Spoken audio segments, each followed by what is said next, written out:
Hey folks, so recently I did a Sting tune. I did Sister Moon, has some nice chords in it, and I was thinking about doing a Zappa tune, and then I started thinking of the album where Sting gets up on stage and plays with Frank, and then I started thinking, oh well, let me do "Stolen Moments" by Oliver Nelson that the band was playing on that live album. They broke into "Murder by Numbers" in the middle of "Stolen Moments." I think it was Broadway the Hard Way. I couldn't think of the album for a minute, but anyway, it's a nice tune and not too hard. It's just kind of like a fancy blues. It's kind of like, it's funny because it's a blues like so many things are, but it's also just sort of genius in a way that, especially when it gets to this little ascending section that starts on D minor 11. It's just a nice tune, and this is just another chord tutorial, so I'm not going to get too heady about all the melody, although I'm going to throw some of it in with the chords. And of course the tune starts out just on this little vamp that's just, the intro vamp is just C minor 7, D minor 7, E flat major 7. Same as Look, brother. But anyway, yeah, so it starts out and it doesn't come in on the 1, it comes in on the 1 and, so it's like,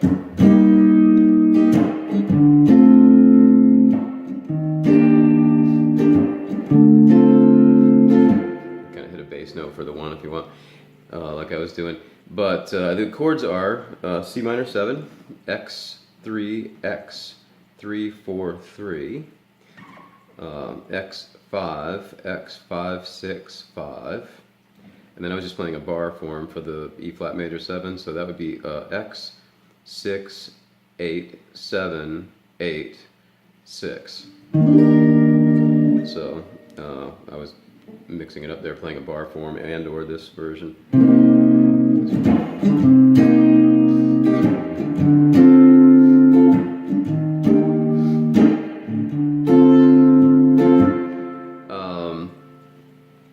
And then after they're done with the intro, they go into the melody, and you can hint at the melody or put the melody in the chords a little bit. Could be done like this. The first melody note is actually G, and if you play a bar form of a C minor 7, X 3 5 3 4 3, there's your first melody note on top. Next melody note is going to be B flat. So since it's climbing, we're going to go up to another C type of C minor chord. C minor 9 in this case. So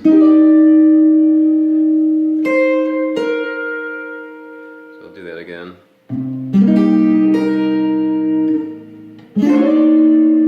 Slide into it if you want. So this, if you want this chord, it's XX 8 8 8 10. And then I'm going to release to the 8th fret on the 1st string, 11th fret 2nd string. And then it changes to, well, let me do that one more time.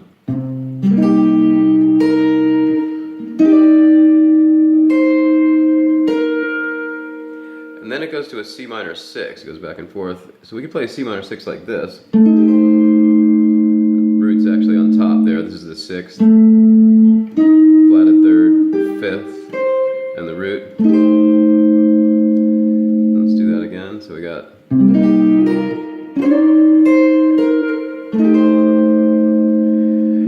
all the melody notes coming up, or the next 3 anyway, show up on the 10th fret, 2nd string, 3rd string, 4th string.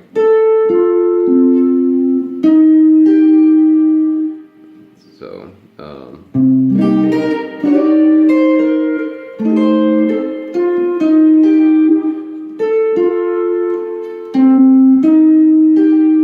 so it's 10th fret, back to the 8th fret,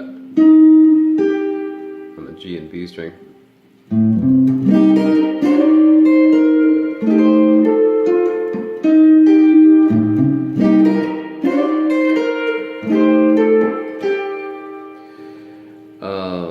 same two chords going back and forth. And then it goes to F minor 7.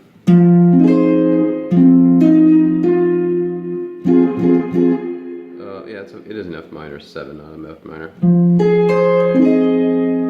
So F minor 7 could be X 8, 10, 8, 9, 8.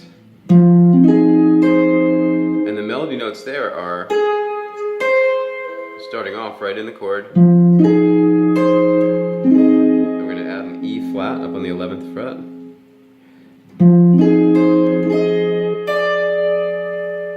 D, C,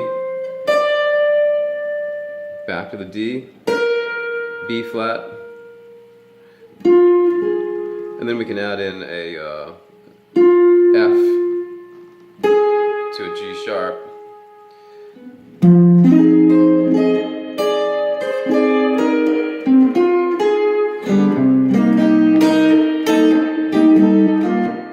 And you can see on that last C minor, the melody notes are just very accessible.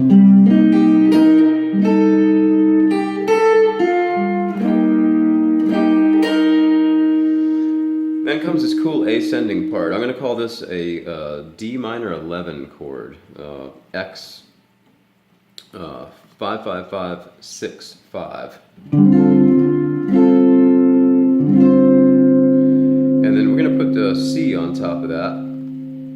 Another C. There's already a C in the chord, but and there's a little part of the melody that just goes.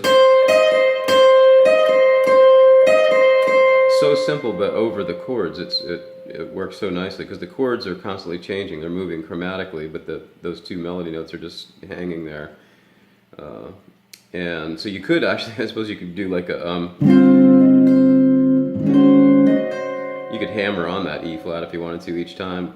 But the chords are just going to go like this. We're going to maintain C on top. We're going to hold this form. Again, it's X 5 5 5 6 5. And then everything except for the C is going to go up a half step. Again, same idea. C is still on top, but every other note is going to move up one fret or one half step.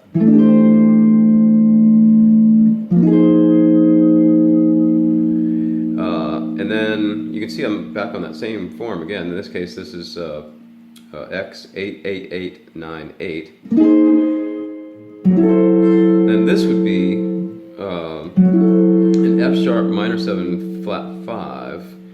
That would be X 9 X 9 10 8. So and then it's all just going to go back down.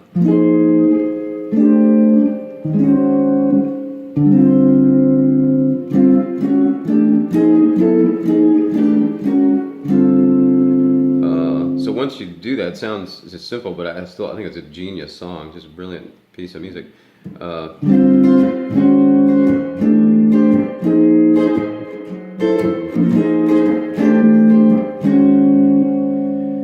then it stops, doesn't go all the way back down to the D, it descends back down to E flat. Call that one out again just for kicks. So that one would be X 6 6 6 7 8. And I didn't call every one of those out, but just go by the fact that the top note stays solid and all the other notes keep moving in half steps, and then it comes back down. And we'll do it one more time.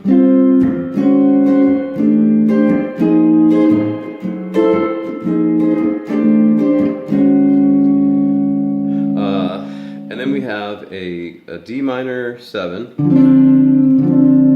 which I just chose to play like this.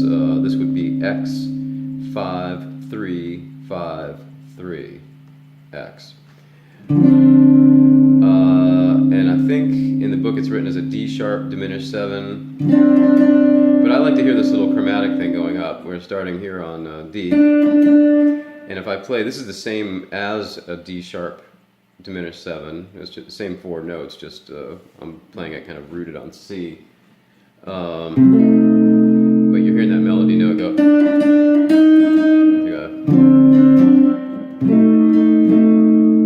And then it goes bass. So that would be X7555X. And then another like minor 7.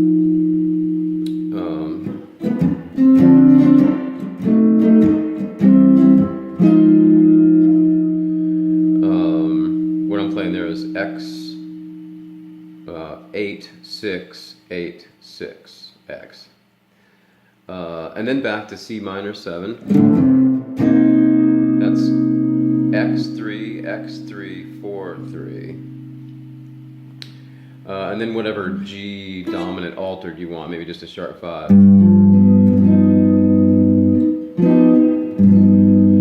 So that would be 3X3-4-4.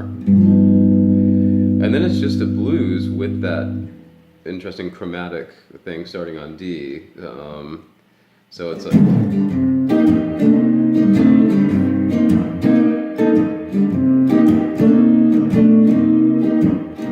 bars of F minor.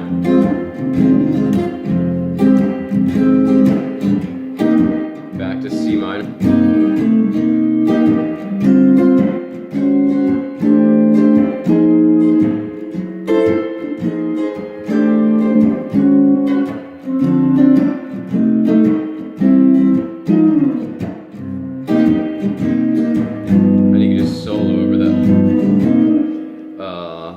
So yeah, not that difficult a tune to do if you know the melody well. I didn't really help by naming every melody note or going through that slowly, but if you know the piece, you have that melody in your head.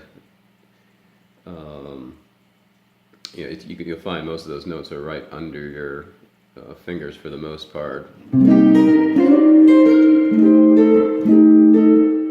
And sometimes I am just kind of strumming the chord again. A lot of times the melody's just on the top of the chord there somewhere, or one of the higher notes in the higher voices in the chord. But yeah, it's a cool piece. And then if you record that, I don't have my looper near my foot right now, but if you record that little vamp and just solo over it, it's fun, especially the chromatic part, because you can just play like the melody does, something simple, just to stay in a C blues, and the chromatic chords make your blues scale, your C blues sound interesting, because they're moving chromatically and you're staying on something kind of solid. Seems to be kind of a cool or a good secret about music. I remember hearing Santana say one time, if like he was saying, like if the band's doing this, meaning something like really rhythmic like his band was, he was going to stay on longer tones and play, more of a flat line, and vice versa. I think Zappa did that too quite a bit.